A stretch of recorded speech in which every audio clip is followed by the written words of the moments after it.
Welcome to Decades of Horror, the 1970s. I had a shotgun in my room. I grabbed it, but I didn't do anything. No one in the village did a thing. Do you understand? Because who could kill a child? This is episode 219, recorded July 3rd, 2024. That's all, folks. Gruesome Magazine. Guess I could have saved that for later, but we'll just run with it now. I am your host, Doc Rodden, and this podcast is about horror films released between 1970 and 1979. Each episode, my co-host Jeff Mohr and I will tackle another classic or not so classic film from this wondrous, groovy, gory, and influential decade. Let me introduce the crew before we get into our review of Who Can Kill a Child from 1976. Let's start off with Jeff Mohr. Jeff, sir, how are you doing? I'm doing great. Great. I got my Blu-ray of God Monster this week. Oh, well. And then I listened to our all those are right in the world. I listened to our episode with Santos, and it was a great journey. It was so fun. God Monster. My goodness. All right. Before I get to the rest of the crew, I want to introduce somebody special that has come over from the classic era, and that is Daphne, the wonderful, the extraordinary. How are you? Hi, guys. I'm great. I'm so excited. I actually have a day off when you guys are recording, and I get to talk with you about this movie. My favorite. This movie. To talk about this movie. We love Daphne around here. Yeah. She's a default member of 70s. She just goes. Can't ever be here. No, it's all right. Time change. Doing work, saving lives, whatever. Ooh, yeah. Oh man! Also joining us tonight is Bill Mulligan, writer, director, special effects guru, all-around nice guy, and published author. There it is, the floating book of doom. Where to go? I bought my Kindle version too. Oh wow! Just floating out there in the digital world. All right. Also joining us is Chad Hunt, and he is simply the Chad Hunt. How you doing, sir?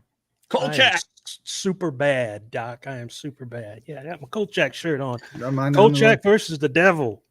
Wow, that's cool. Thank you. Coming soon. Is that like a comic or just a shirt?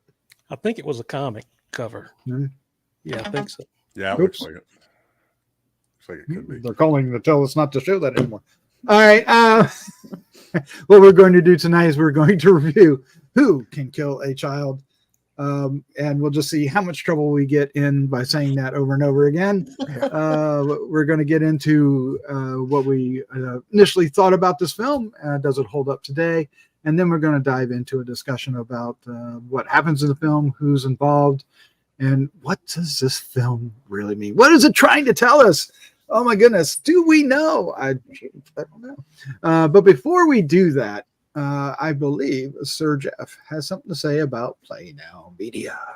Oh yeah, well, we partner with Play Now Media, a online streaming service that has a bajillion channels. Seriously, well, maybe half a bajillion, but several of the channels carry the Decades of Horror, and in particular, Decades of Horror of the 1970s is on the Wicked Horror TV channel, where you can find lots of cool stuff. You can subscribe. I think you can subscribe and not pay anything, and you get to see movies with ads. You might miss out on some premium content, or you could pay a slim monthly fee and see everything without ads, including the premium content. And I'm probably not helping him to sell premium content subscriptions by saying we're not premium. You can watch us anytime with commercials. But if you want to watch the movies we're talking about, you probably want to toss a few measly shekels, and it ain't much.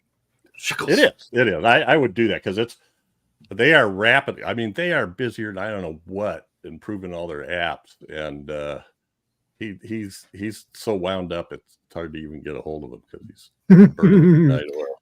It's a job. It's a job. Something to do. It is. All right. Well, let's dive into this. We're going to pull up the card here, and this is a Spanish film, so I'm going to butcher 99% of these names. Let's go. All right.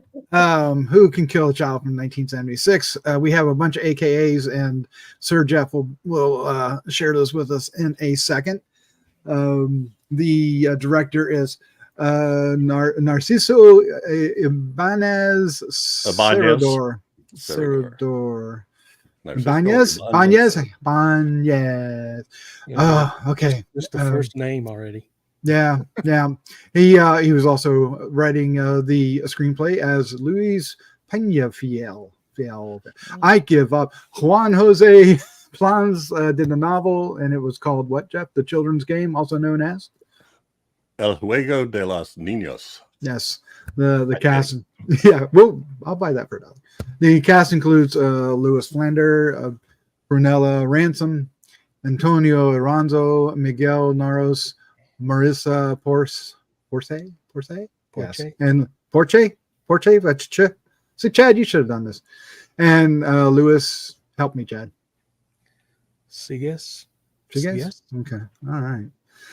I'm really doing myself proud, ladies and gentlemen. Our production company is Penta Films. Film location is Spain, Studios and Sonarte. I can't even when it's simple. Madrid, Toledo, Granada, and what is that? Menorca, Barcelona. All right. Release date is April 26, 1976 in Spain, and June 1978 in the U.S. And the synopsis, and I'm going to try to read this for you guys. A couple of English tourists arrive on an island where all the children have gone crazy and murdering all the adults. Yes. I can't read that, but I'm going to go with that word. That's exactly. You got that. All right. All right. Let's find out what we originally thought. Who picked this beauty? Jefe. All right. Well, Jefe will go first. Moi. What was your first impression of Who Can Kill a Child? Oh, wait. Before we do that, you've got to give us all some of the also known as names, because there's a ton of them. Oh yeah. We will run through the AKAs because this was one of those movies. Don't know why. The original title, and I'm sure I'm going to butcher this, but ¿Quién puede matar a un niño? Which basically means who can kill a child. Island of Death. Would you kill a child? Death is child's play. The Hex. The Hex Massacre. Trapped with an exclamation point. Les Revoltas de la 2000. The Rebels of 2000. I got no idea. In Italy, I don't know. Ma come si può uccidere un bambino, but how can you kill a child? In German, ein Kind zu töten, to kill a child, or tödliche Befehle aus dem All, deadly orders from space. Deadly orders from space. Wow. I love that. Yeah, we wouldn't get in trouble saying that one 100 times over, but I'm pretty sure this one's closing down real quick because of the other one. All right, Jeff, when did you first see this wonderful film you picked? What was your first impression, and does it hold up today? Well, it was a few years ago, and I think I found it. I don't know. I probably got, I've got a little bot out there looking for all the horror-related stuff. It sends me an email from Google, right?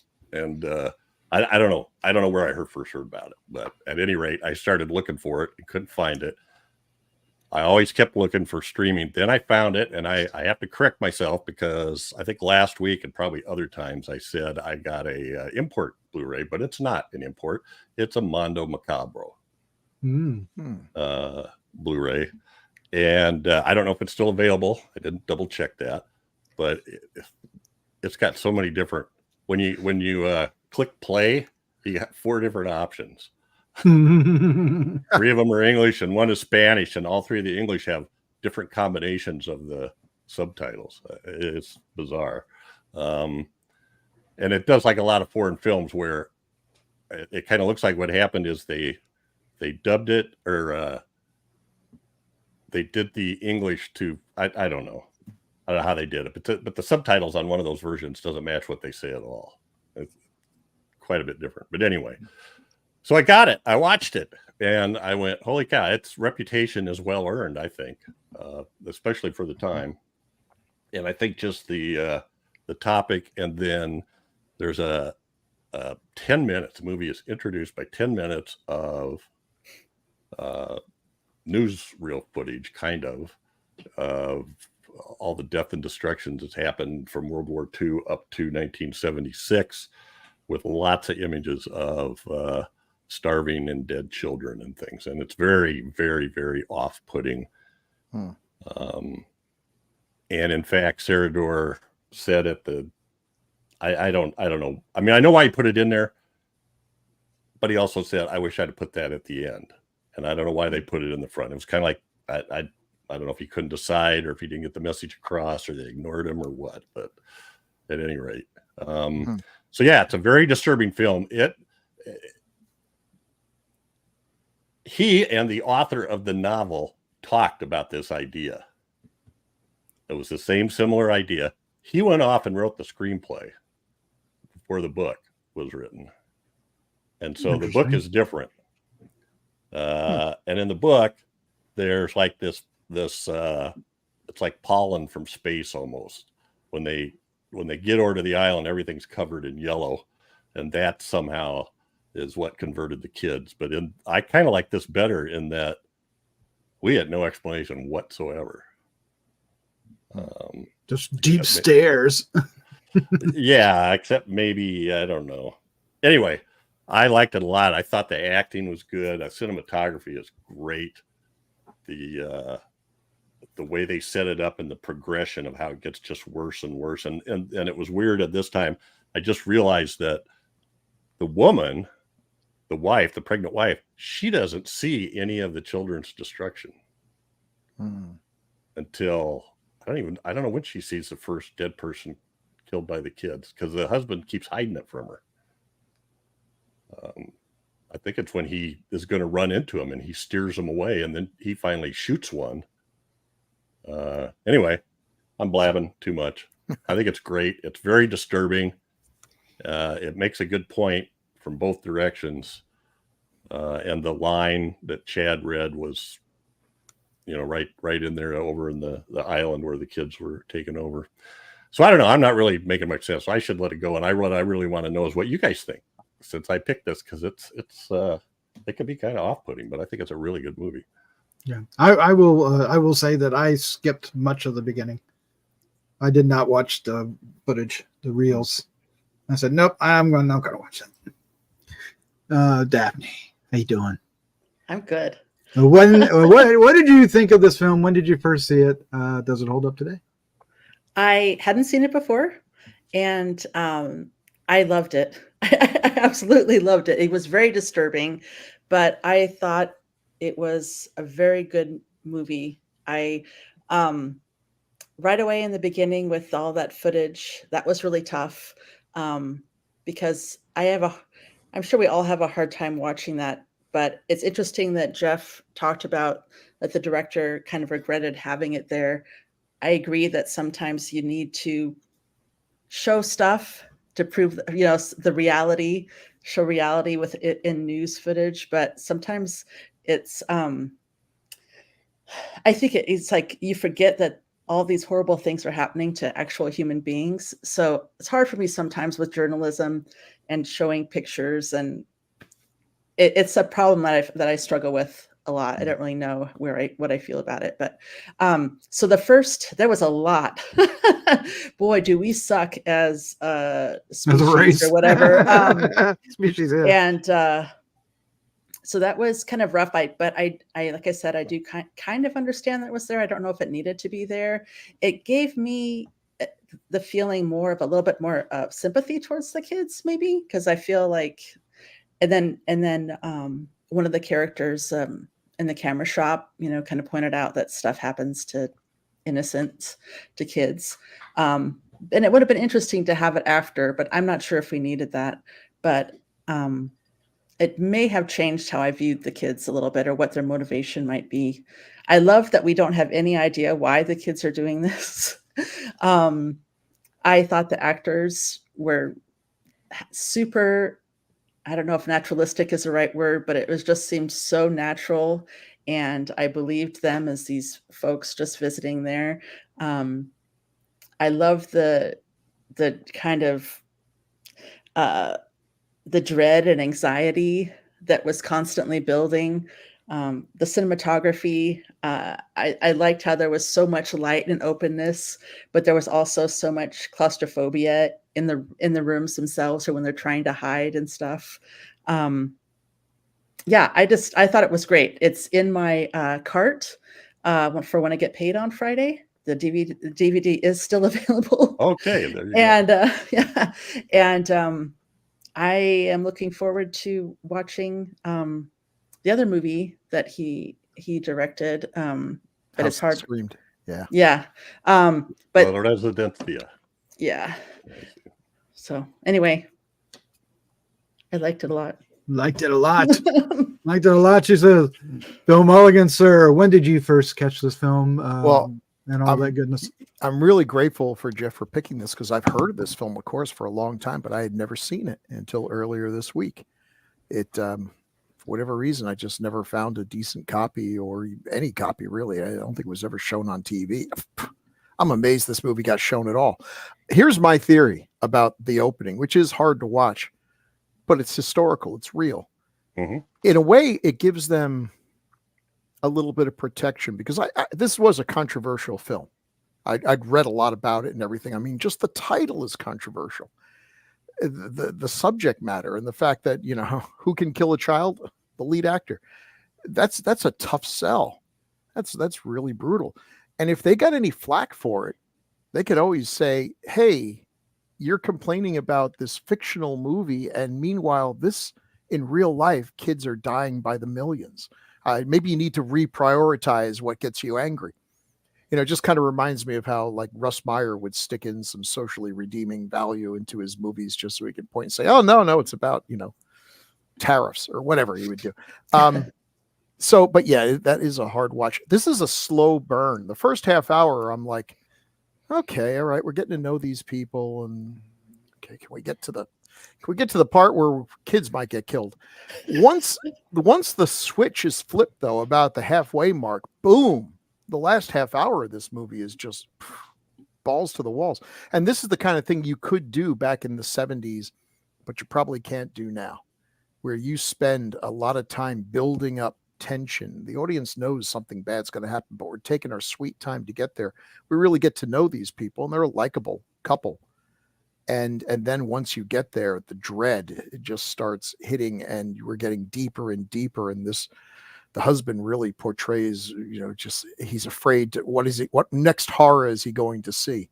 And you got these little cherubic kids, and except for the one girl who I'm pretty sure was from the other movie we saw, the Evil Witch Girl or something. Kind of looked like her anyway. Yeah, I mean, kids are great monsters, because even, you know, you can make them look evil, and that's scary, or you could just leave them looking like kids doing evil things, which is even scarier. It's got great cinematography. It's well edited. It's a really solid movie, and I think it would be better known and better praised and really put up there in the top of 70s horror if it weren't for the fact that so few people have seen it, because the premise, the subject matter, it's something a lot of folks would repel them. But I thought it was really well done. It instantly goes into my list of top 20 70s horror films. Really? Oh, wow. Yeah. Oh, easily. Wow. I'm looking forward to watching it again. It's only been a few days, and that's unusual. Now that I know, give the beginning a chance and everything, I think I'll go watch it again and appreciate it a bit more. So All thanks, right. Jeff. Good pick. You're welcome. Wow. Wow. Chad, when did you first see this movie? What was your first impression? Does it hold up today? This is the first time I've seen it. And everybody's said something about the beginning, the opening sequence. I'm afraid that it tainted my view of the movie a little bit. You know, if I go to see a movie and I go to be entertained by a movie, especially a horror movie, I don't necessarily want to see real life atrocities on You screen. want escapism. To prove your point in the movie, which I feel like or drive your point home in the movie. I feel like they could have done that with some exposition or something. If they're going to keep the reason why they're doing it a secret, they really didn't need to have that at the beginning, because it really, really bothered me. It really did.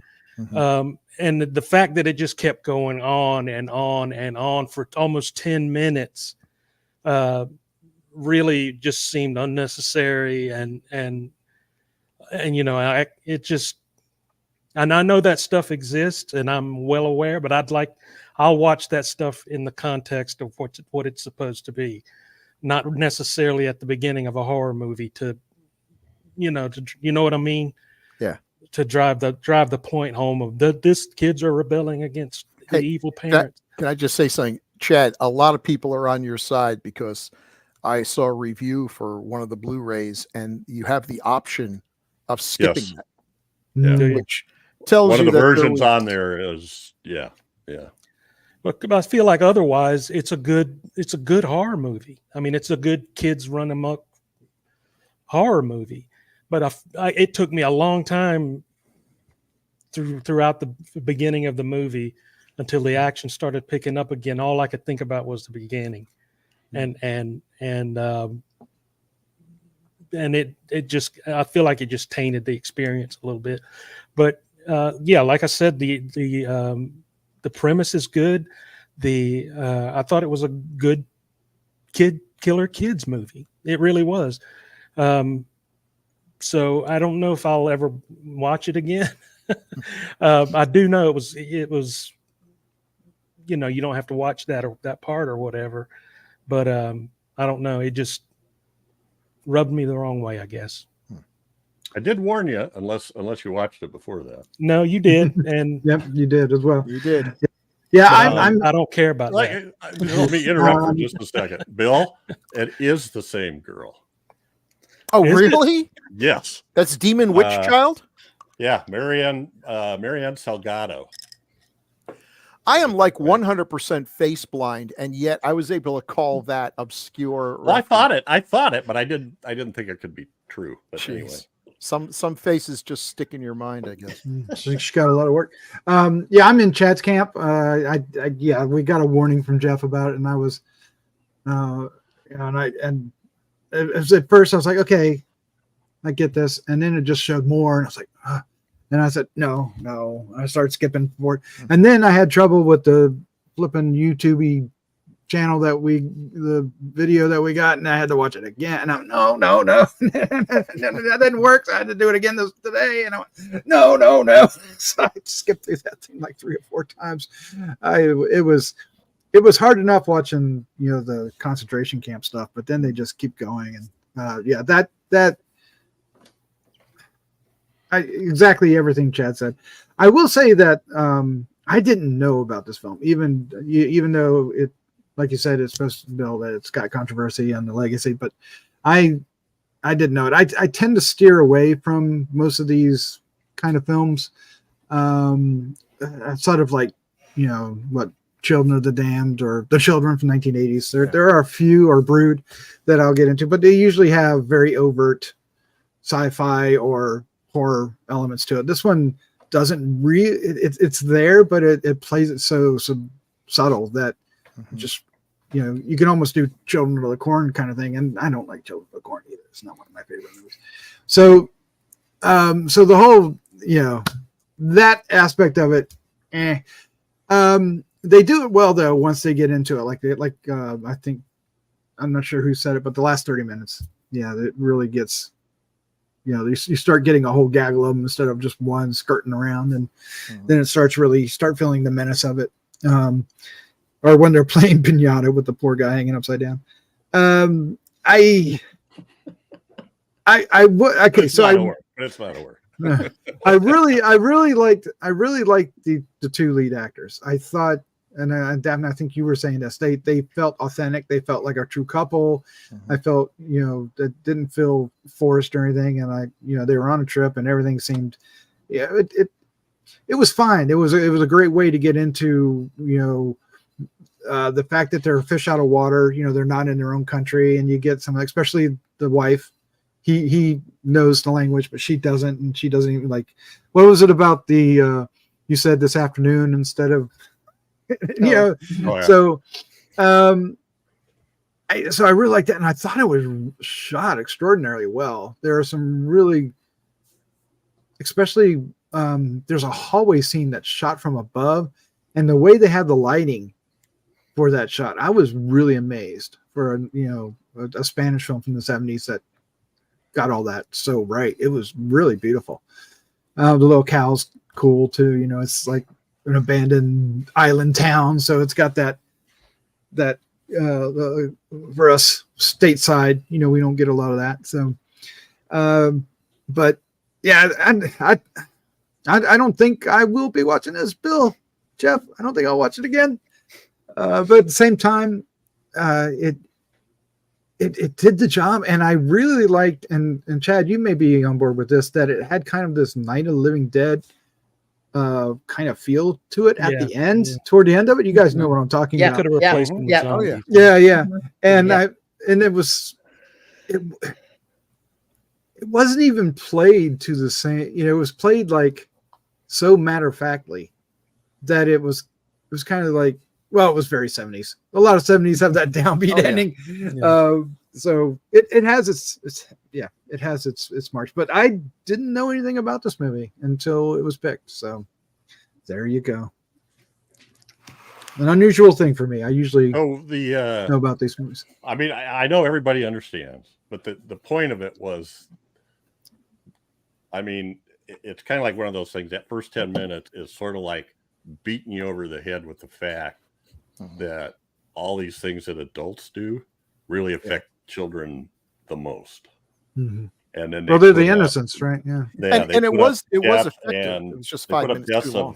overall deaths of children and they went through chronologically through World War II, India, Pakistani War, Vietnam. Didn't they do Vietnam, or did they do? They did Vietnam. They did Korea. They did. Africa. So, I mean, it's still going on today. I mean, it's like watching the worst film clips you've ever seen of your whole life and putting them all together in 10 minutes. Yeah. Except now they can't even go to school without the fear of it. So it's but that was the point of it. Now, I would strongly encourage anybody that will, I think you know who you are, and skip that 10 minutes. Yeah. I mean, it would be different if I was, and Chad, I think this is what the point you were saying. If you're watching a documentary about it, it has a different effect. But shoving in front of a drive-in movie, that essentially is what it feels like. They stick some newscasts in from Thailand, right? Being overrun and talk about that. And then that's when the camera store clerk makes that statement about war and children and famine and children. And so it's in the movie. It's like, I just feel like he thought it was important enough that he had to emphasize it. And part of what made him think about this movie was a clip that he saw with kids, several kids kneeling over their mother who had been killed by a shrapnel. So well, and as much as I also totally agree and understand what you guys are saying, but I think it also showed how just kind of like we talked about already before, the adults and how evil and how long we've been doing these horrible things over and over and over again, and the children are tend to be a big part of the victims. And then comparing that to, so you're already kind of thinking about innocence, and then putting on the children being evil. I just felt like I can't put my finger on it, but there was some sort of the way that they were kind of played off of each other that I think you might not have gotten it as much if it wasn't in there. But again, I don't know that it needed to be. Well, it's Need like to the be there. children going, enough. We're fighting Well, back. yeah, or just in a that way, this is although it's what, not yeah. Yeah. Well, you know, one of the characters says something, talks about how this could be like an evolution Mhm. kind of thing. And in that sense, especially having seen that stuff at the beginning, it could make sense Mhm. that anything that would cause, you know, evolution is about survival of the fittest. And if it gets to the point where having adults around who are supposed to be protecting you makes it less likely that you're going to live, less likely that you're going to grow up and have children of your own, then the rational Darwinian response would be to have the adults get eliminated before they can do that to the next generation. Now, that's not how evolution works, and that's a lot of hooey, and it could be aliens or whatever. You know what this really reminds me of? It's kind of like one of those echo horror films, like Day of the Animals or something, where you usually open up over the credits, you're showing pollution and everything else, and then a bunch of people are out hiking or camping, and the frogs have gone crazy, and the animals are killing you, and birds just decide to wipe us out. It's exactly the, you know, that kind of film. It's just that in this case, the animals that are coming after us are our younger versions of ourselves. Yeah, I'll take a sausage bear anytime. Really. Yeah. give me probably. All right. We're gonna let's slide in from the serious. I got to throw something else out there. Sorry. Well, about the beginning being slow, it is slow. And I remember the first time I watched it, I thought, what the hell's going on? You know, they're going to go to this island, but why are we wasting a half an hour, you know, at this kind of beach town? And it didn't hit me until this time that they're actually sort of foreshadowing what's going to come. So like there's a scene with the piñata that turns seriously nasty when they get to the island that they go to. Then there's all these explosions, and the woman just seems constantly startled. She's just jumpier than she's not heck. used for it. You know, there's all these explosions and stuff. And so anyway, I think and then we also have, they find two bodies. We see one of them, and in the other one, all we see is, we hear the sirens as they're leaving in the boat, I think. And there's a newspaper article that gets shown that indicates there's more going on as well. Right. More bodies have been found, which of course, floated from the island, right? Yes. Yeah, and when they're going from the town to the island, she sees that flower, and he comments on how things float from the island. I think it's really well laid out. It's a little long in the island and the celebration, but I didn't bother me near as much this time. I was much more engrossed in the. Well, before we get into talking about all the film and looking at the posters, I believe Chad has a duty to perform. He said duty. Lord. Duty. He said duty. See what I put up with? Officer duty. Well, every week, Daphne. Every week. Eyebrow criticism here, folks. What he means, what he's talking about, of course, Grue believers, is it's now time for taglines with Chad. They used to go on just as long as the beginning of this film. I'm just taking time while I line up my punch buttons. All right. punch buggies. All right. Taglines for tonight's film, Who Could Kill a Child, are as follows. Suddenly, there were only adults left alive on the island. What? Wait. Did they see the movie? We're missing something there. Yeah. Unless that's a Jeff. That's Scratcher. No, I didn't do that. Okay. I just copied them. All right. No, suddenly they were the only adults left alive. Oh, yeah. Okay. There you go. Gotcha. Not for long, though. Those two. Yeah. There you go. They were the only. They don't know it yet, but their vacation paradise will be a nightmare. They don't know it. Wow. They don't know it yet, but they will. National Lampoon's Spanish Vacation. Wow. Oh my god. And I'm going to read this one in the voice of my grandma. If you want to leave it alive, leave it alone. Oh, perfect. Okay. That must be the island of the damned. If you want to leave it alive, leave it alone. I know.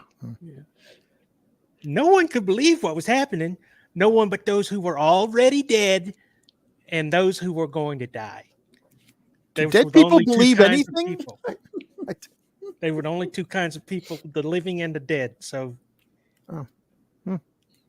they neither party could believe what was happening there. Oh, They forgot about the living dead. The horror, the terror of a strange and bizarre massacre. Oh my gosh. Today, the terror is unbelievable. Tomorrow, it could be true. That's driving the point home. A nice place to visit, but you could never live there. No, get it? Hard. They threw a dad joke in the mix. Oh my gosh. Wow. They threw a I dad feel all the joke elbows in the my mix. ribs right now. Yep. Oh my gosh. He's feeling Nudge, it. nudge, So, wink, wink. and that's been Taglines with Chad. Chad's our hero, cool and rad. With him reading taglines, they can't be that bad. Thanks, Crystal. Awesome. Awesome indeed. Awesome indeed. Let's see which one of these we can. I want to hear the pick. extended version. That's not going to work. Let's see which one works here. You got to use That's not going to work. Ah, There you go. there's the story. Okay, use that one. All right, let's take a look at some of these posters. Oh, there were so many posters for a movie that barely I got know, a I know. release here. There were lots of posters. What do we think of these two? Well, the top one's pretty, that's like a Polish poster. It's, you got to look into it. And yeah, I like it. I like all the color. I still don't get what the year 2000 thing's all about. But I No, don't either. either. That is weird. And This has then, happened before, and this is just the 2000. oh, incident. that. And one's called Trapped. Trapped. Look at all these taglines I could have translated. Look at these zombie kids Yeah, in the look at bottom these with the white children of eyes. the I damned. know that Yeah. Children of I the Damned. Look know. at That one is weird. The one on top is the one I was most used to seeing, and Oh yeah, Oh, yeah. I do like the shot. It's well, Mhm. Mm-hmm. it's well made.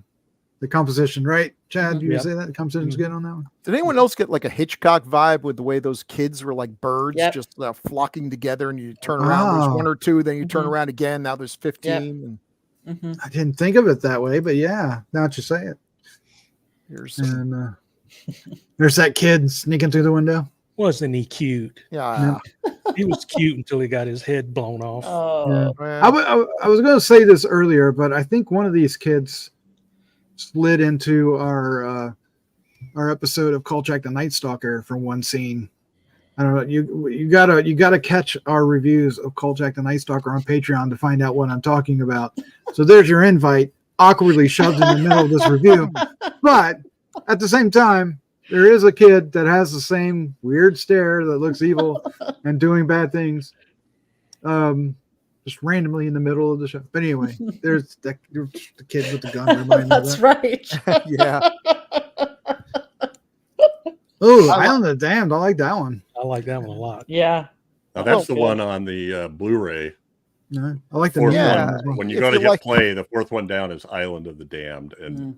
when you play it, it starts with they're at the beach place, and it No footage. just going by the overall time, it was 10 minutes shorter. So I figured it's just the same thing. They just pulled that out. Yeah. I like the artwork for the Nino. I like the I again like that. again Chad with the composition with the Yeah. blacks and Yeah. the whites Yeah. contrast Mhm. and the reds where they're Did you placed. get any on here? Yeah. Do you have any of the Hex Massacre ones, Bill? I did not find any of those. I think they had they put other footage in there from somewhere for Hex Massacre. I don't know. Yeah, we still got a look couple that up. more screens of posters here. Oh, we got lots of posters. Yeah, Bill, I guess That's I- Child's so. Play. That looks so grindhousey. Yes. done it with the font so big and bold. The top one is from the newspaper ads, right? So I think so. Yeah. were you? I think I've asked this question before, but did anybody here like scour the Sunday paper for the Oh, new- absolutely. I would things- cut them out. You cut them out. Yep. Yeah. Oh, I never cut them out, but I always looked. New York Times had like a huge section, and they would get some weird stuff. And, They would do full pages, full page and up to a ones. certain point, yeah, they would also have triple X rated posters. You know, they had ads for everything. Those are the ones you cut out. Well, Those are the ones he cut out. That went into the special book.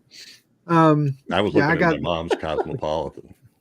Oh my God! Well, Let's not get into these. Washington Post. Jeez. All right, one more Catalog. one more. That was his wish list. Wish book. He went to the Cosmopolitan for his wish book. There's the 2000 again. Mm. Maybe The top, they were just supposed to think words it's at the top futurist. translate to "Where you going?" Where you going? Something about paradise. Put up a parking lot? I don't know. Yeah, right.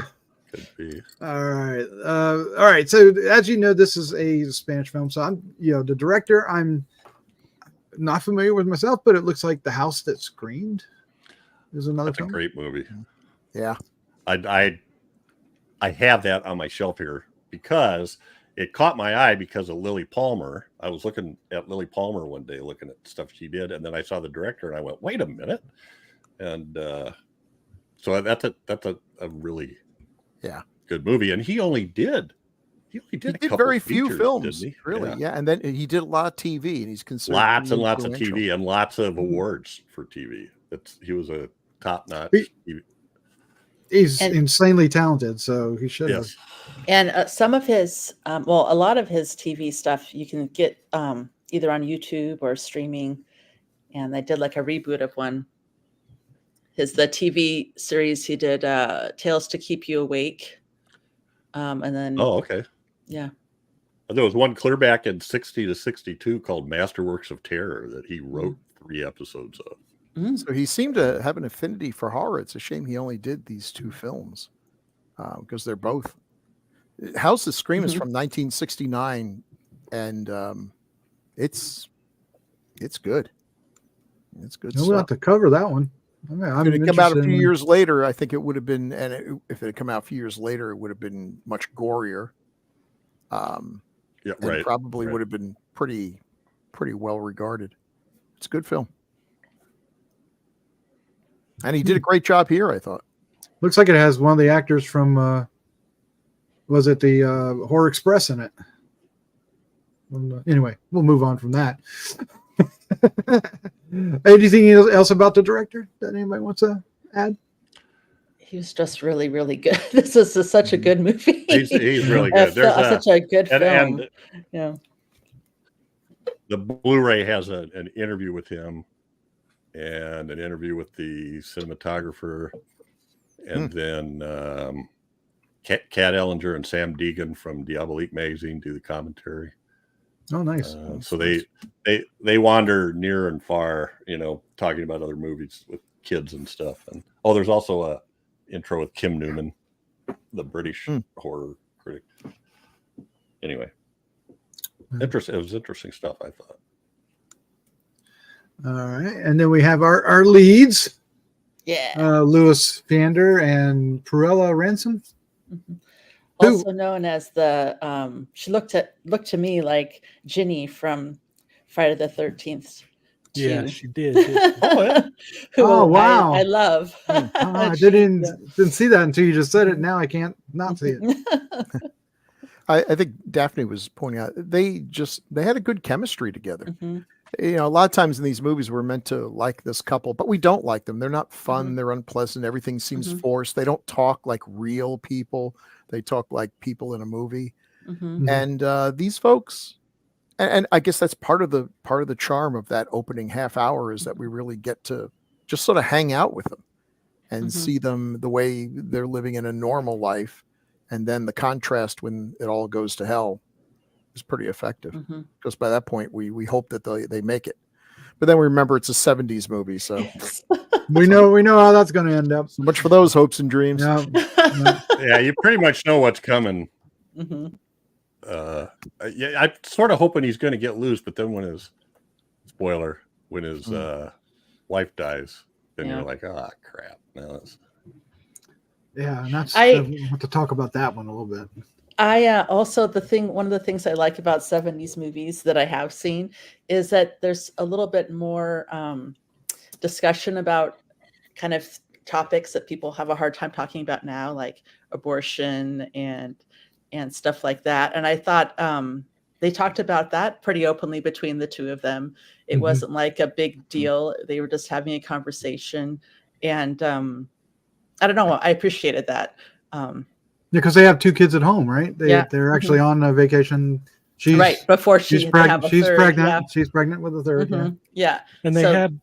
I'm sorry, Daphne. Go ahead. Oh, I was gonna say, so they have like a really kind of, it just felt like a natural conversation, Yeah. about it. A conversation that a real couple might have.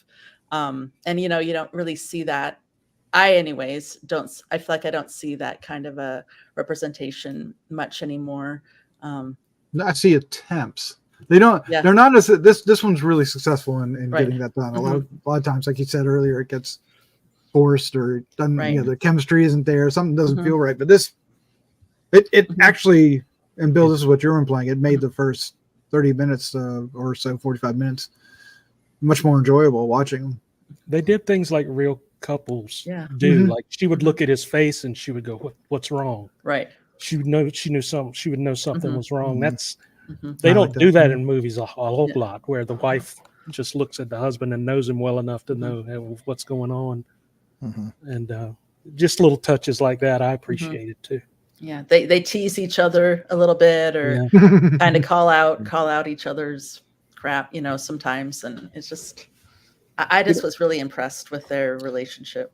And one thing I wasn't really sure, at this point, it's going to be an unhappy ending. Again, it's the 70s, but I wasn't sure which unhappy ending we were going to get. I was Yeah. thinking, okay, they got 2 kids at home. Are they going to get off this island, go home, and then the kids are there waiting to kill them? The fact that he was, as someone mentioned, that the husband was playing interference and keeping her from seeing everything. Was it going to be that he ends up shooting a bunch of these kids and then she thinks that he's crazy because Yeah. she doesn't know any reason, she shoots him? What we got was more of a conventional Night of the Living Dead type sad ending. But it I made like that perfect sense. I like that the idea did cross my mind several times. Is like, which way are they going to go here? What's gonna happen? And that's genuinely feeling that way, instead of feeling like you're tempted to figure stuff out. Yeah. At least that's how I kind of felt about it. Yeah. Once the guy comes, who I called drunk John Wayne earlier, when he comes down the steps and then she knows what's going on, because you got a third party in there explaining some things, and even though she hasn't seen it, so that kind of threw out some of those where's it going to go out the window, and it started focusing on a get off the island scenario. So but let's talk about go ahead. I was going to say, this was actually remade in 2011. Was it? And was it English? It's English. Yeah. From what I hear, it's almost a shot for shot It's remake. Very close to the same thing, only it's Wow. 90 minutes. So I didn't know anything about that. Interesting. Okay. I think this is better myself. I just think this. Oh yeah, I think everyone agreed that that the remake was unnecessary. But so this guy's been in. I didn't recognize him, but he's been in some films I've seen. Doctor and the Devils, Dr. Fives, Rise Again, one of my favorites, and Dr. Jekyll and Sister Hyde, which we reviewed here on the show. I can't say off the top of my head what characters he played. Like, I'm beating my brains trying to figure out, when did he die in Dr. Fives? Which victim was Which he? kill was he? Yeah. Yeah, which kill was he? Which is how I remember people in Dr. Fives movies. Yeah. There's Terry Thomas and everybody else, right? Yeah. He was in a Doctor Who episode too. I think one from the 70s, one of the Tom Baker ones. I don't remember. And he was Australian. I didn't get that. Oh wow. Yeah, he felt very English, didn't he? Yeah. He was very good in this. Yeah, he was in 4 episodes. Played a character named Trist. I guess they did arcs, right? So that makes sense. Interesting. And I like that they let him act just with his expressions. He didn't have to, no, oh my God, this is the most horrible thing I've ever seen. It doesn't turn into Kathy or right. I may have to kill all these kids. Mhm. Yeah, I mean, that's a good point. We didn't get a whole lot of exposition, did we? No. There wasn't exposition from many of the characters. I mean, again, drunk John Wayne comes down and gives us some, and maybe a little tidbit here and there, but mainly we're just following them. We know as little as they do. Which I like. I hate it when in horror movies, where the characters are so obsessed with why is this happening? Why are the dead rising and devouring the living?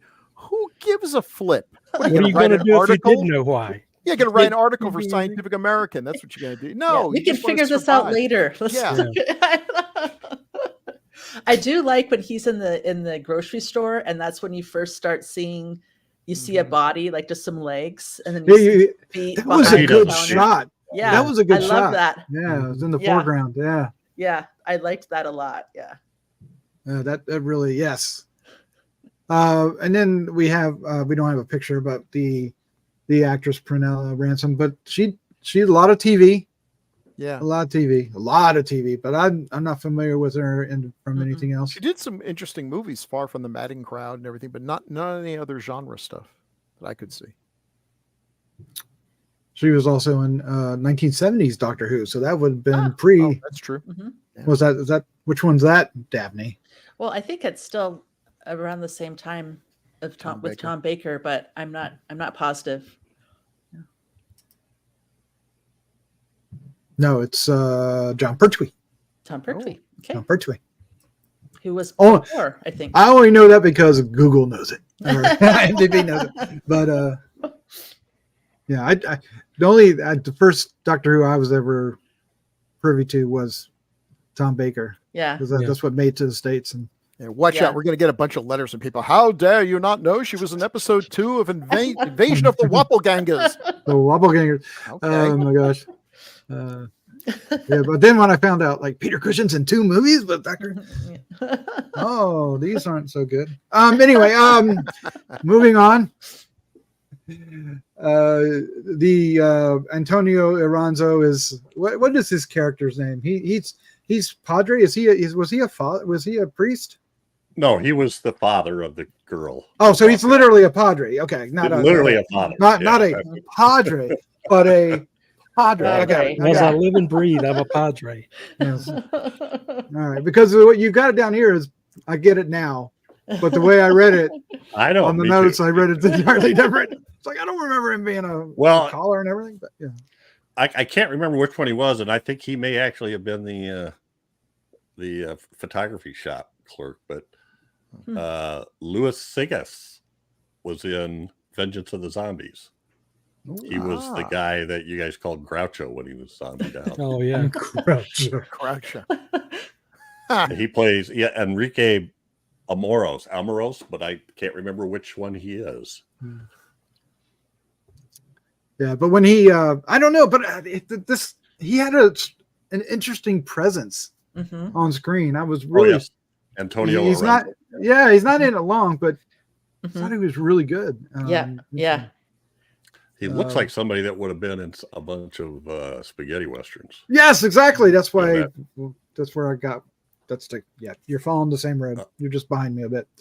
I love how he I really liked how he also had kind of the more human aspect of he's all freaked out, and then they kind of make this connection, and then he's so scared that he basically kind of I don't want to say confess, because I'm sure I'm probably would do the same thing about hiding from them, and his wife going out and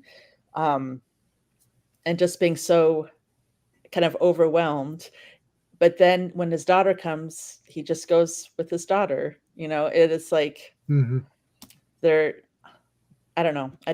I believe that he is just what are you gonna all freaked out, and his brain is scrambled. He needed to watch as many horror movies as we've watched. I would kill as many of those kids as possible before they got me. Yep. Speaking of the kids, here we go. Oh man! You picked Man, the Santos He was shots a there. whooping and a whomping. Oh my Yeah. gosh. He was trying to get off that Yeah. island. They just kept dropping Yeah. down on him. Yeah. Okay. For what they did and And the fact that these The are all blood kids. is just now starting to drip down the wall there. Yeah, yeah, when the kid gets shot in the head. They did a good job. I mean, because it's okay. It's a delicate thing to do to have an adult, swinging basically what is a bat at kids, whapping them in the head and knocking them in the water and everything. Yeah. But I thought they did a real good job with it, and without, I don't know, it was effective. Let's put it that way. It was effective. Yeah. Well, the thing that wasn't made it gratuitous. the thing that made it even scarier to me was they seemed like the advantage they had was numbers. If only 3 or 4 guys attacked him, he could take them out probably. But they just kept coming without regard to whether they got hurt or not. You know, The scary part to me was those kids in the background standing up there waiting their turn. Yeah, yeah. exactly. No, Exactly. yeah, they're all in line. Yeah. Each one What holding a happened? Did number. somebody poop in the pool? Nobody Why pooped in can't it. we go in yet? But they Yeah, could have- just get them down, right? So. They have no regard for. They're Mhm. like, you step on a fire ant colony and they come swarming. They know Yeah. you're 20,000 times bigger than they are. It doesn't Mhm. matter. Yeah. They're just going to keep going until you're dead. It's the main Which- story that you take away from Disney Pixar's The Bug's Life. Mm. And Wall-E in a strange but not accurate way. But I was thinking Night of the Living Dead, right? The zombie. Yeah. It's more. One of them you could fight off, but Mhm. you get 5 or 6 of them and Mhm. you're toast. Some of them literally. If you've seen the movie. Anyway, sorry. The bottom kid, the really little kid, I like Yes. how because this is before any of the actual killing of the kids happens and stuff, but I like how they kind of showed you just how small this kid is by how these other kids were just lifting him up and he could fit into this tiny little Yeah. hole. It's like they spent the smallest, youngest little kid who could barely pull back the thing on the gun. Exactly. And I'm just like, oh my God. He's the only one that would fit up there. So Yeah. yeah, Yeah. no problem. Now he's going to Uh-huh. fit in there forever. Well, Yeah, he pushed him out. He pushed him out, which I thought was like, Oh, that's- oh man. Yeah. Did eventually. And then there's a couple more shots. That Yeah. one, the second one, was pretty chilling. Mhm. Of course, we don't. Yeah. Yeah, I think it kind of cuts away from that, but Mhm. What an ending. Mhm. I like it. I You like. thought the cops were going to, Yeah. Yep. nope, cops don't get away either. I love Yeah. the top one. The top one is such a beautiful picture. Top one and the bottom one. And the bottom Yeah. one as well. The Yeah. bottom one. Yeah. It's Yeah. just really good use of widescreen. Mhm. Mhm. Mhm. Very Mhm. cinematic. Very, very Yeah. smart. Mhm. Yeah, the bottom with the Machine gun. yeah. No, you wonder why are some movies good and some movies bad? Why are some directors, I'm sure they're nice people, but they never quite got it. And you just look at Well, look how do you he's compose the scene? Yeah, look how he's composed the kids, right? Yeah. In the third one down. They're Yeah. not all in one line, and they're naturally placed, but if you're looking at, they're placed with a very artistic purpose. Yeah, I mean, there are certain. Everyone's heard of like the rule of threes and stuff. There are certain rules of composition that you don't have to stick to, but there's a reason why they're rules. They've been pretty effective and pretty well used by brilliant people throughout history. And there's so many ways to compose a shot. It doesn't take you any longer to compose a decent one. I'm not saying everything I've ever been involved with has gone by that credo, because sometimes you get tired and it's late and the sun's going down and you're just in a rush. Sometimes you got to get the shot, right? There's no reason just not to ask yourself, is there any more interesting thing I could do? I mean, let's bring up my favorite, Mario Bava again. He would just stick things between the in front of the camera to give a little bit of depth, just a little bit of make an uninteresting scene look interesting. Mm-hmm. Yep. And this had a lot of shots like this where I'm like, oh, that's Mhm. nuts. I kept saying that to myself as I'm watching it. Very nice, very Mhm. nice. Yeah. For That such looks an like unpleasant. one of my family barbecues in Pilot Mountain when I was a kid. If you ever want to follow what Bill's saying, just think about when somebody's basically giving you the spiel. And if it's done with them just looking at the camera and telling you, they're not doing it well. But if they do that exposition scene with something else happening, and that's when it's both good screenwriting, it's both good filmmaking, and all that, because that's as difficult as what we're looking at here is not being two heads talking back and forth. And you see that so much, they just cut from one head to another and they're just having this long time.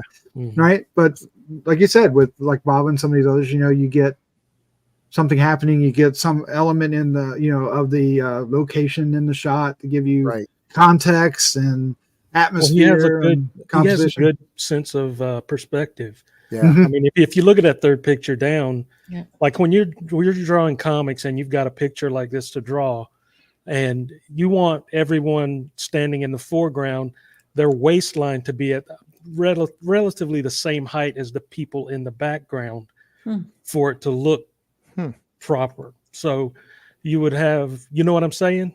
Probably not explaining that. Yeah. But yeah, so then everybody's head looks about the same height. And even though these people in the back are further back, it looks like a nice composed shot. It just looks better that way. And hey, kudos also. They got good performances out of kids. Oh my gosh. No easy task. I could give you lack of dialogue stories. helps. You would think, but I could give you horror stories of work. We've worked with some great kids. We've had a lot of kids in the movies that we've shot, but we've also had some experiences, especially on short films, where the kids they're lovely kids. Their parents are great and everything, but they're children, and explaining to them this monster isn't real. You have to act scared, but don't look at the camera. It's hard. It's tough.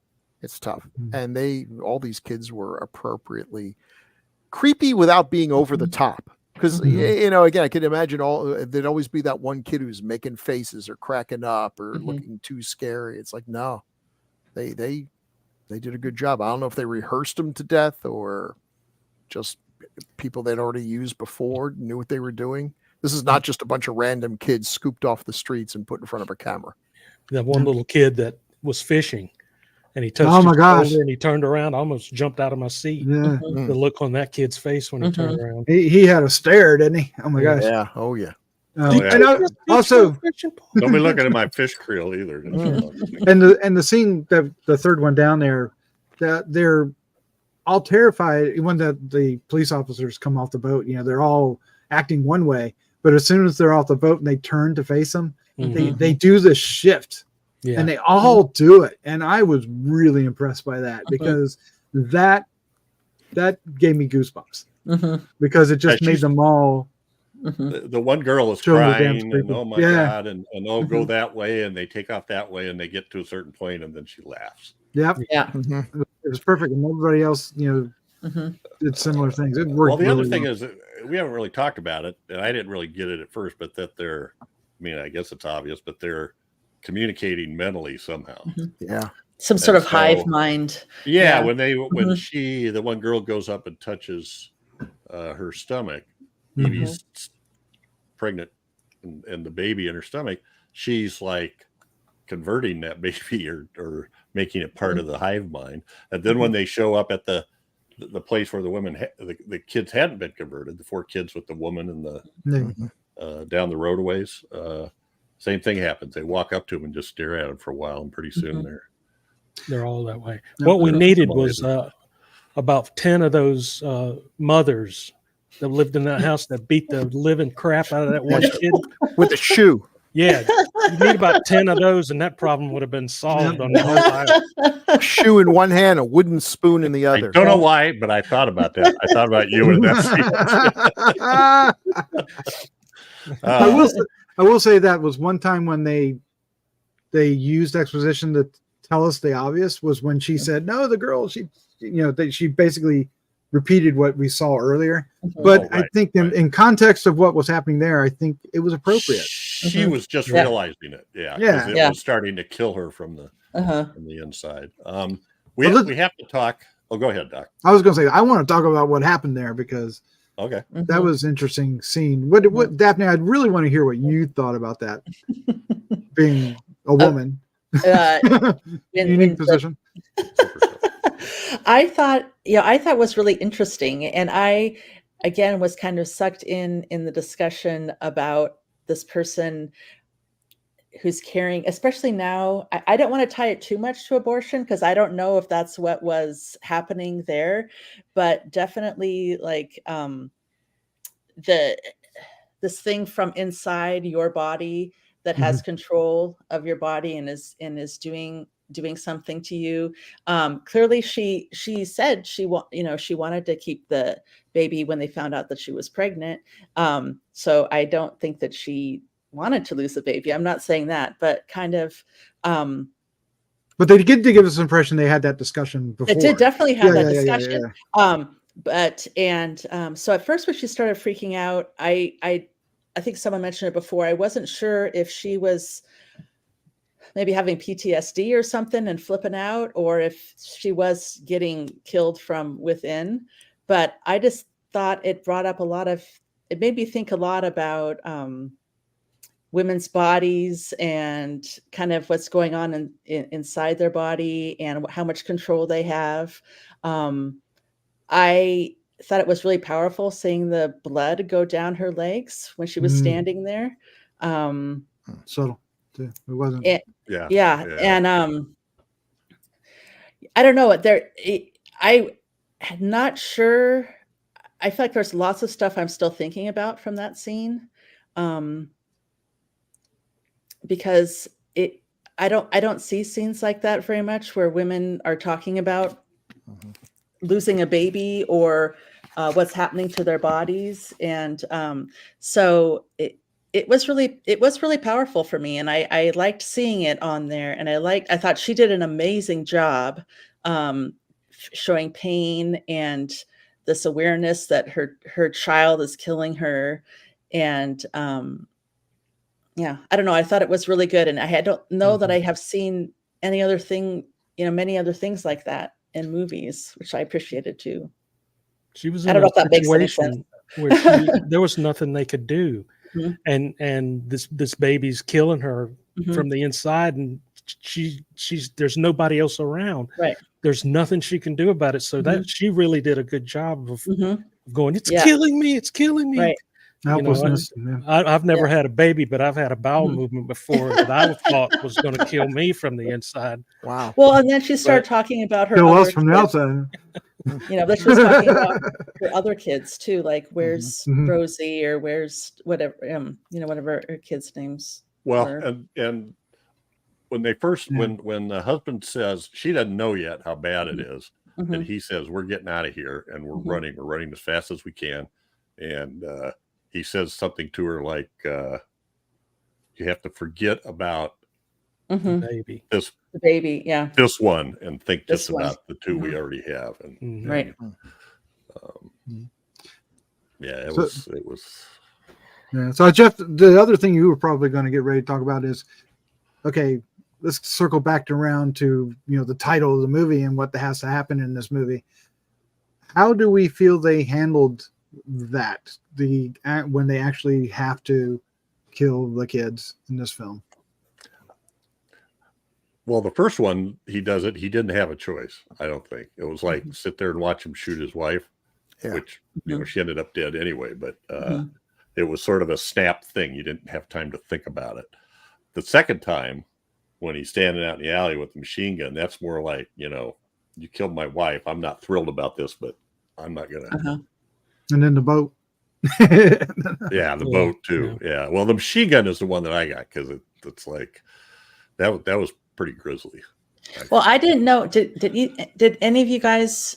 Did you guys know that that's what he was going to do? I really didn't know which way he would go, and I think it was because of his acting. I think Bill said it too, that he didn't talk, but he expressed his face. I can't say that I knew what would happen. I purposely didn't check how much time was left in it to get an idea, because I didn't know if that was just going to be the end. If they're just him sitting there, oh my god, or if he was gonna, and then he made the decision that I'm doing this, and then he just facing off with the kids. Facing there. off with the Yeah. kids. Yeah. Oh wow, It was a tense scene. It was. I don't know. I guess I figured he was going to do it because before he was going to run him down with that Yeah. Jeep, That's true. Jim. Land Rover or Jeep that he was driving. Yeah. Yeah. I She's- totally thought he was going to do it. I mean, Yeah. I can't really blame him. Listen, I'm a nice guy, Mhm. and I love kids, Mhm. but you get taken. You over teach by- kids. Yeah, yeah. Well, let's not bring that up. That's but no. Despite teaching kids, I like kids, and but Despite- you get taken over by a rage virus, or you're just a zombie. I don't care how cute you are. affected by aliens. You Alien got little pollen. black Yeah. fingernails and you're Right. radioactive. You're right. You're right. You're gone, kid. Sorry. I don't Is work any with kids corn enough. present? Yes. if there's Let me any just state corn- too, even if you're not any of those things, I will still kill you. The other scene that was creepier than what I expected was when the blonde woman, the German that was at the telephone switchboard, Yeah. gets In the killed. door. And when Oh yeah. he walks in there, and the girls are all just Oh gosh. playing and Yeah. making fun, wearing the bloody dress and stuff. Mhm. And then the guys have her in the room stripped down and they're pawing over her and Mhm. looking at her breasts and stuff. And Mhm. one of the things Serrador said was the book was the kids were much more sexualized. That Mhm. there was more, apparently more of that. That was his only nod to that Mhm. in there, but Mhm. that was creepy too. Yeah, that was a little. Yeah, I think too much of that would have been a bad thing. Right, Yeah. right. Can I ask you guys what you thought about the part when the wife died and how they did it? What your thoughts were on that? Well, I'll confess that I wasn't sure because I asked you guys on the pre-show. Mhm. Did something? Was she just thinking that's what was happening, or Mhm. Yeah. did she? Or was it actually the baby from the inside? So I wasn't really convinced one way or the other. But I found it was like I wasn't expecting that to be the way she was taken out, and No, I didn't either. I didn't know how far they were implying what was happening to be true. Mhm. At that point, I was already thinking that something supernatural was happening or Mhm. something out of the ordinary was happening. So I thought it was a very interesting way for her to pass away in the movie. It sort of solidified that notion that there's something else going on besides these kids just going Mhm. crazy. Mhm. Yeah, because they basically talk about the communication that Right. when Yeah. Yeah. she basically communicated through touching the belly. Mhm. Well, they when they didn't do first met that her. until he had killed one of the kids. Right. Mhm. They didn't go Yeah. that step until then. But Yeah. I didn't see it coming, I guess. I didn't see it coming. I saw it coming as a all these endings were going through my head, and that was Mhm. one of them. The one I kind of expected was that she would survive, because usually the woman survives. Well, yeah, that's what I was thinking. And then we would cut to a few months later, and she gives birth to the baby, and we cut with the baby looking mean or something. Humanoids from the Some, yeah, humanoids from the deep sort Yeah. of thing. But then White hair. when I saw what was happening there, I'm like, well, damn, this is game over, because the Mhm. kids, this kid dies too. Right. You Yeah. know, Yeah. So what kind of plan Yeah. is that? That's well, Yeah. because these kids don't seem to care much. They're walking in front of machine guns and stuff. Yeah. This is like, again, a hive mind, like what Daphne said. They as long as the adults get killed and there's one kid left, success. yeah, because they can So- just pass on whatever's happening, right? So Yeah, this is Armageddon. He who swims behind the waves. Oh wow. Okay. I'm disturbed that Doc even brought up Children of the Corn in connection with this, because I understand, but Children of the Corn is just the story, okay, but Corny. the movie, nah. it's cool. But Well, I think Bill said before the pre-show okay. if Stephen King Oh, saw throw this me movie under when he the bus. read the Go ahead. Throw No, me Well, that's different. If he saw it before he wrote the story, but that's anyway. But we could go back to, as far as I can think of, the first, really evil kid movie is The Bad Seed. Yeah. Mm-hmm. What about evil groups of kids? I there was that Star Trek episode. Yeah, where that's all what the I kids- thought too. Well, Village Yeah. of the Damned, but Yeah. they're Village of the Damned, Children Village of the of the Damned. Damned. That's yes, and Children Yeah. of the Damned. Well, that was Mhm. East Side Rosemary's Boys. Baby to a certain No, extent that's was sort of like, and The Exorcist. I don't know.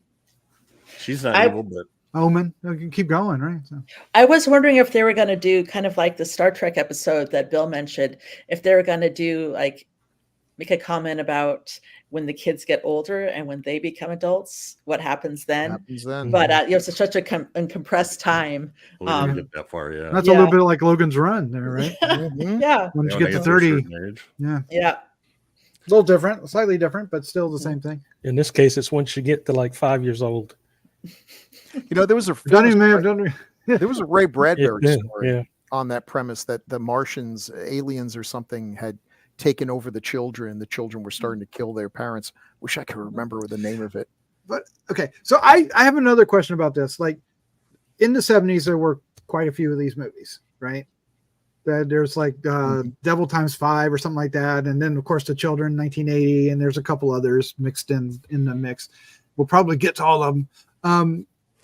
Is this is this a fear of like the kids from the the 60s kids, is it the All kids are Gen Xers? sociopaths. But but it was different. I mean, well, maybe it's just You got to decade raise them before well and to then- get that out of them. But I mean, kids by their nature are very self-centered. They are dependent on you and not terribly appreciative of it. I mean, I love my kids. But I what's love- the fear of them though? What's I the think fear? the fear comes from they're the future, and you don't know how if you don't know what their future is going to be or how they're going to make the future and how. So there's Does it some go sort of- deeper than that? It's like they're going to replace us. They're something like that.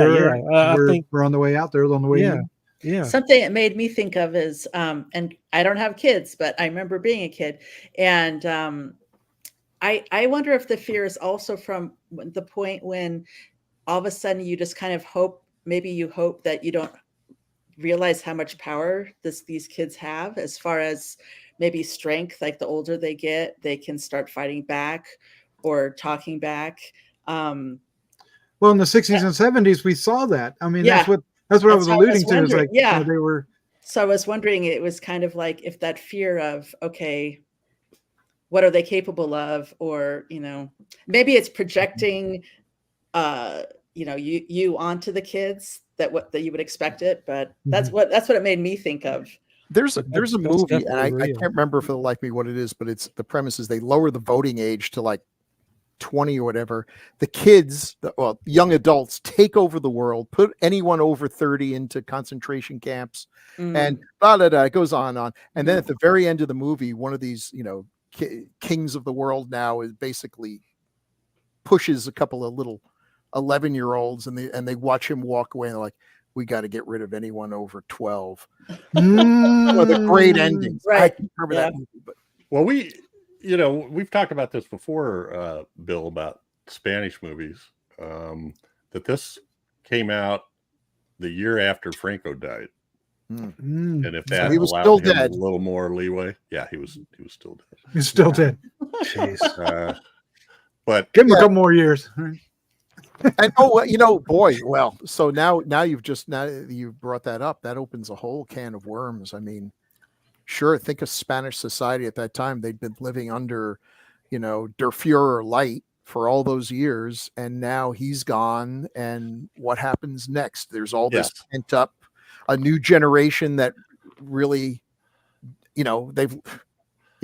change is coming. And I'm sure they wouldn't know what kind of change it was going to be. yeah, both Italy and Spain had fascist states, but Spain was far longer, right? Oh, yeah. So, yeah, it would have been a big thing. Can I talk about the cinematographer for a minute? Absolutely. This guy is like Spain's supremo cinematographer. El Supremo.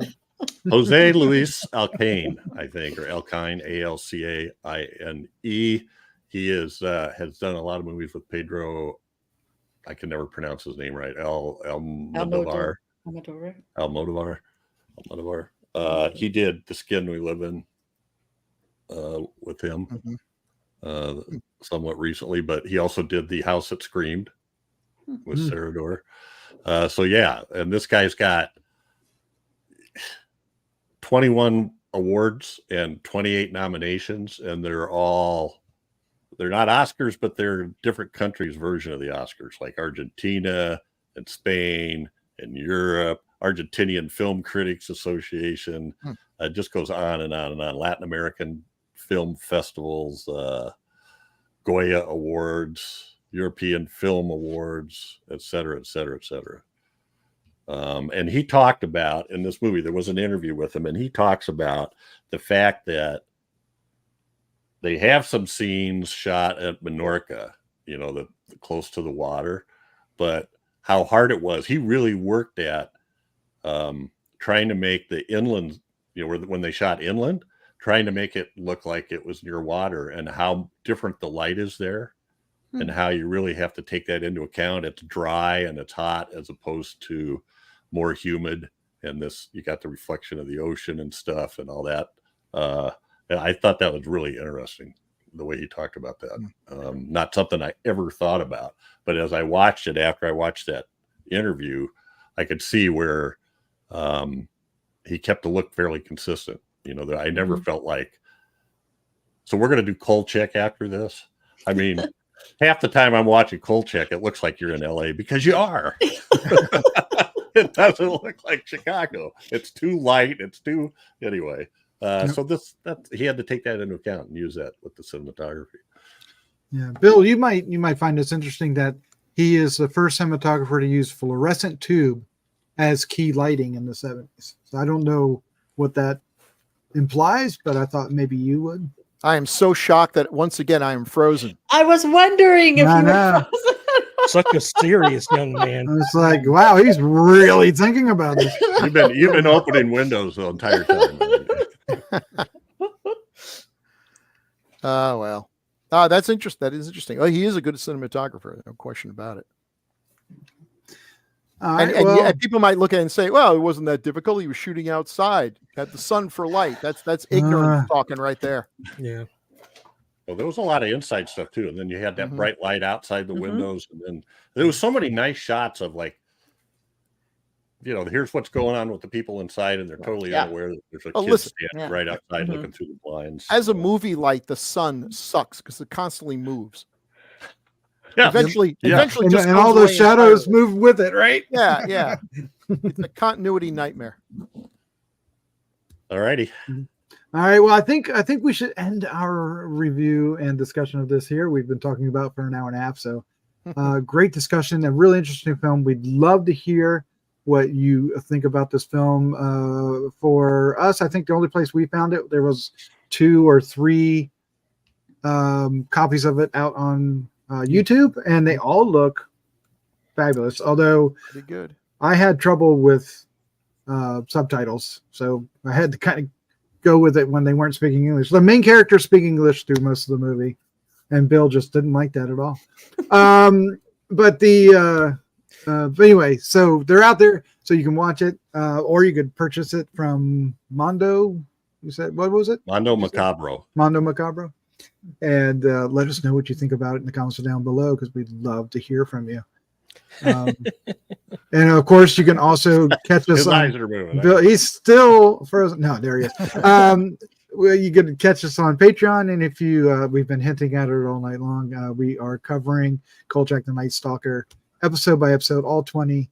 I think we're 5 or 6 episodes in. It's exciting. 6. So you can check us out there and let us know what you think. We want to. Not Jeff Mohr, but another Jeff that's in there reached out to us to give us a personal thank you. And I want to just say, sir, I appreciate it quite a bit. Thank you, sir.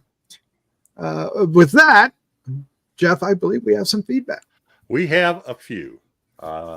Short session this time. So the first one, the Ghost Galleon from Guy Grip 9634. Who wants the Ghost Galleon? There's only 3, so somebody won't get one. Let's let Daphne do Robert Baker, because she's the most well-spoken of us. Okay. I'll do Ghost Galleon then. Oh, it's Go really for it. long. Guy Grip says, "This was one of my favorites. Love all four. Love the ocean." That's knows one what of he my likes. favorites too. Yes. Yeah. Yay, He Guy keeps Grip. picking favorites of stuff that we sort of semi-dump on, like a Yeah. That's true. Cry of the Banshee, and so we appreciate it, Guy Grip. We need. Oh, those he's gonna other- love Snow Beast. Other Oh yeah. But yeah. Well, we talk about someone wanting to hear someone who can defend the Yes. movie or who loves it. Mm. Yeah. You- So you stay can't strong, argue- Guy Grip. I can't argue with I love 9634. love the ocean. Yeah. Of course. Yep, no. All right. So next up, episode 217, Mark of the Devil from Mark Robert of the Baker. Devil. Robert Yeah. Baker. So this one I saw quite a few years ago. Don't know if I saw this first or Witchfinder General, but I remember thinking Mark was the more exploitation film of the two. Hmm. Don't have a problem with it, but definitely wasn't as shocking to me as it probably was in 1970. The AIP movie that Michael Reeves was supposed to direct would have been The Oblong Box. Mhm. The thing I will remember most about Mark of the Devil is that back in the 90s, I knew a couple of guys about 7 years younger than me decided to try some 70s horror films. And one night they watched Mark of the Devil back to back with Last House on the Oh Left. my god. Yikes. Wow. Wow. As there were some substance also involved with the viewing, they had quite an evening. Imagine flying high as a kite and seeing those two films. That's the only way to watch Last House on the No, Left. no, yeah. Very unwise. Mm, That would freeze you, Yikes. Bill. Yeah. That'd put you in a catatonic state. there you go. Mm. And thanks, Daphne, and thanks, Robert. And lastly, a comment to episode 218, Vengeance of the Zombies, but not really about Vengeance of the Zombies. Chad? Our good buddy Greg Crosby says, really looking forward to the discussion of Who Can Kill a Child, which I saw last year on the big screen at the Metrograph. It does not disappoint. Oh my gosh. Hmm. You can't what do You you do do? that You get on up and purpose, walk you out for do 10 minutes and come back? I know. Yeah. You know he prefers Gregory, right? Are you doing that just to... Who? Gregory Gregory. Crosby. Gregory prefers Gregory? Yes.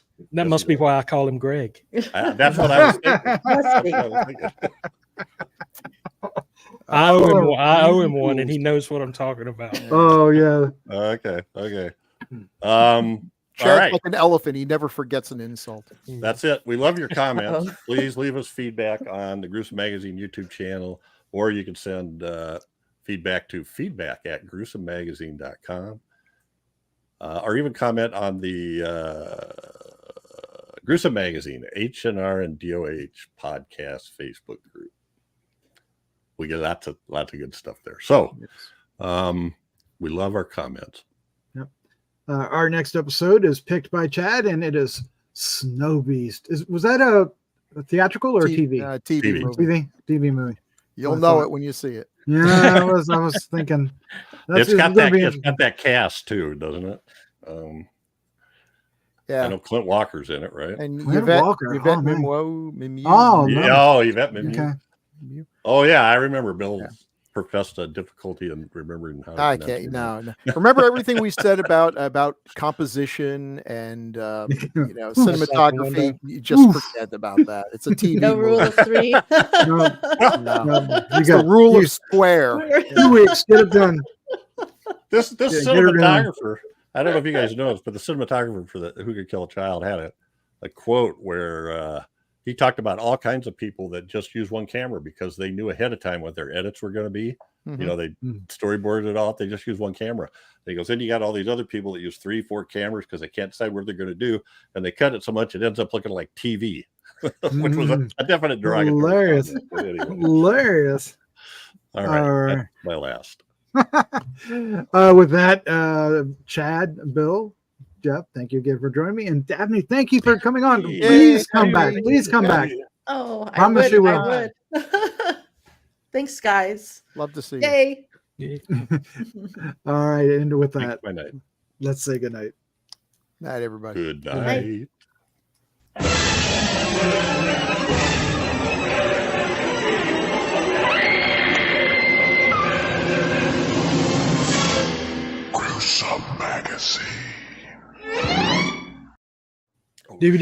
That's all, folks.